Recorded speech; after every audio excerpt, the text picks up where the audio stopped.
విశాఖపట్నంలో beach love ప్రేమోత్సవం పేరుతో విశృంఖల కార్యక్రమ నిర్వహణకు ఏర్పాట్లు జరుగుతున్నాయన్న ప్రచారాన్ని పర్యాటక పురపాలక శాఖలు తోసిపుచ్చాయి. విశాఖ తీరంలో ఓ కార్యక్రమం నిర్వహిస్తామన్న ప్రైవేట్ ఏజెన్సీ సంప్రదించిన మాట వాస్తవమేనని, అనుమతిపై నిర్ణయం తీసుకునేందుకు విశాఖ కలెక్టర్ నేతృత్వంలో 4 సభ్యుల కమిటీని నియమించినట్టు వెల్లడించాయి. సంస్కృతి సంప్రదాయాలకు భంగం కలిగించే ఎలాంటి కార్యక్రమాలకు రాష్ట్ర ప్రభుత్వం సహకరించదని స్పష్టం చేస్తూ పర్యాటక పురపాలక శాఖలు సంయుక్తంగా ప్రకటన విడుదల చేశాయి.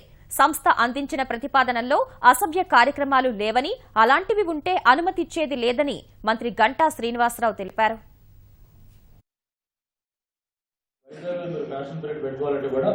దాన్ని మీరు సాంప్రదాయబద్ధమైన దుస్తులతో అటువంటి ఫ్యాషన్ పీరియడ్ చేయండి అంతే తప్ప మీరు ఏదో వీటిని చేసే విధంగా చేస్తే మాత్రం వద్దని చెప్పి ఆపేసిన విషయం కూడా మీకు గుర్తుంది.